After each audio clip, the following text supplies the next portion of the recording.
Seven by G Brindavan colony south ఇండియాలో ఇదొక cult classic love story. Ravi మరియు అనితల మధ్య పుట్టిన ఆ అమాయకమైన ప్రేమ మనల్ని ఎంతో ఏడిపించింది.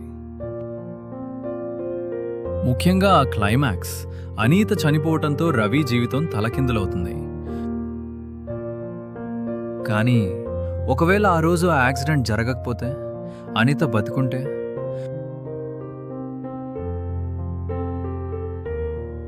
రియాలిటీలో వాళ్ళ జీవితం సినిమా చూపించినంత అందంగా ఉండేదా లేక మరోలా ఉండేదా?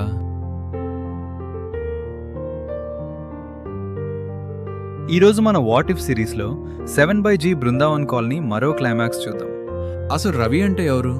ఒక బాధ్యత లేని కుర్రాడు, ఏ పని చేయకుండా గాలికి తిరిగే ఒక ఆవారా. తండ్రి కష్టపడి సంపాదించిన డబ్బుతో జల్సాలు చేయడం, స్నేహితులతో కలిసి సిగరెట్లు తాగుతూ కాలనీలో తిరగడం, ఇదే రవి దినచర్య.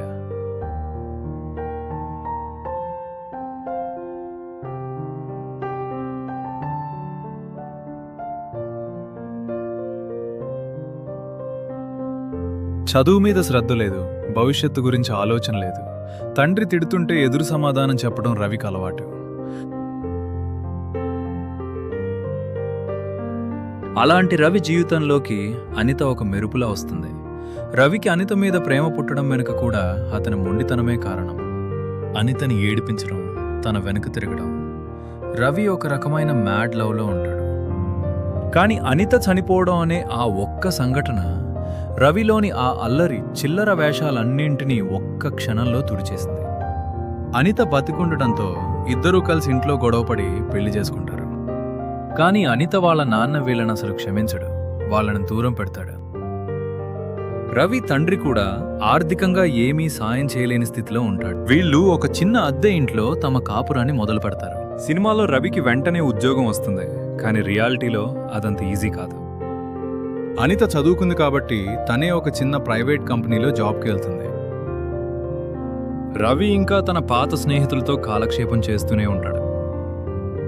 అనిత ఆఫీస్ నుండి అలసిపోయి వచ్చేసరికి ఇంట్లో రవి అల్లరి చూసి చిరాకు పడుతుంది. చిన్న చిన్న విషయాలకే వాళ్ళ మధ్య పెద్ద గొడవలు మొదలవుతాయి. ప్రేమ స్థానంలో ఇప్పుడు బాధ్యతలు, డబ్బు సమస్యలు. అనిత ఒకరోజు రవితో చాలా సీరియస్గా గొడవ పడుతుంది. నువ్వు మారవా అని అడుగుతుంది. ఆ మాటలు రవికి కసిని కలిగిస్తాయి.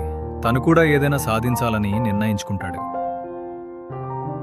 కానీ రియాలిటీలో రవికి పెద్ద పెద్ద కంపెనీల్లో జాబ్ రావడం చాలా కష్టమవుతుంది. రవి చిన్న చిన్న పనుల నుండి తన కెరీర్ని మొదలు పెడతాడు. అనిత పక్కనే ఉండి అతన్ని ప్రతి విషయంలో గైడ్ చేస్తూ ఉంటుంది. మెల్లగా రవికి ఒక మంచి సాఫ్ట్వేర్ సంస్థలో ఎంట్రీ లెవెల్ జాబ్ దొరుకుతుంది.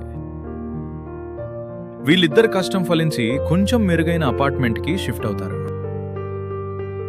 కానీ ఆ పాత భావుకత మాత్రం మెల్లగా తగ్గిపోతూ వస్తుంది. 5 ఏళ్ల తర్వాత రవి అనితల జీవితం ఒక మెకానికల్ లైఫ్లా మారిపోతుంది. వాళ్ళకి ఒక చిన్న కూతురు పుడుతుంది. ఇప్పుడంతా ఆ పాప చుట్టూనే తిరుగుతుంది.